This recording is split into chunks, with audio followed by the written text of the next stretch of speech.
तूर उत्पादक शेतकऱ्यांना केंद्र सरकारकडून मोठा दिलासा। केंद्र सरकारकडून तूर खरेदीला 28 मे पर्यंत मुदतवाढ।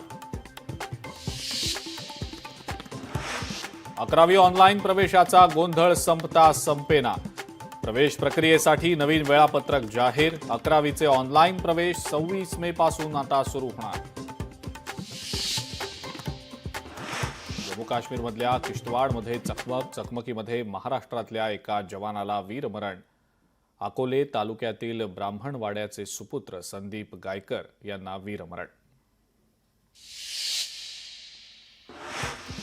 काँग्रेस नेते राहुल गांधी शनिवार आणि रविवारी जम्मू काश्मीरच्या दौऱ्यावर जाणार। पहलगाम दहशतवादी हल्ल्यानंतर राहुल गांधींचा दुसरा जम्मू काश्मीर दौरा। दहशतवाद विरोधी मोहिमेमध्ये यूएईचा भारताला पूर्णपणे पाठिंबा।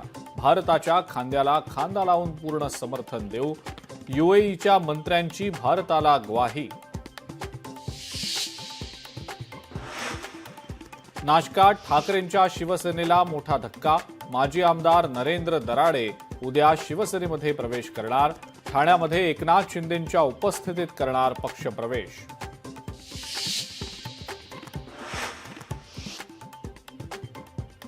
वैष्णवी हगवणेचं 9 महिन्यांचं बाळ वैष्णवीच्या आईवडिलांकडे सुपूर्द। बाणेर हायवेजवळ अज्ञातानं बाळ सोपवल्याची कसपटे कुटुंबाची माहिती। अजित पवारांकडून कसपटे कुटुंबाचं फोनवरून सांत्वन। लग्नाच्या वेळी कल्पना दिली असती तर लग्नच होऊ दिलं नसतं। वैष्णवीला न्याय देण्याचं अजित पवारांचं आश्वासन। केवळ हकालपट्टी नको तर राजेंद्र हगवणेला तातडीनं अटक करा, वैष्णवीच्या वडिलांची मागणी। सुनेच्या आत्महत्येप्रकरणी गुन्हा दाखल झाल्यानंतर राजेंद्र हगवणे फरार।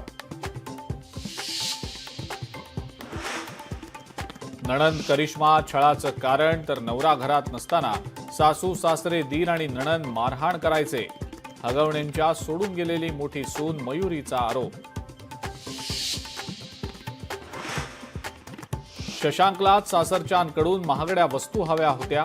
हगवणेंची मोठी सून मयुरी जगतापचा आरोप, तर सासूने वैष्णवीच्या वडिलांकडे फॉर्च्युनर कार मागितल्याचाही केला दावा। झुडपी जमीन ही वनजमीन म्हणून गृहीत धरली जाऊ शकते, सुप्रीम कोर्टाचा निर्वाळा। जमीन वळीत करण्याचा फॉर्म्युला सरकारने ठरवण्याचे निर्देश। मुख्यमंत्री फडणवीसांकडून निर्णयाचं स्वागत।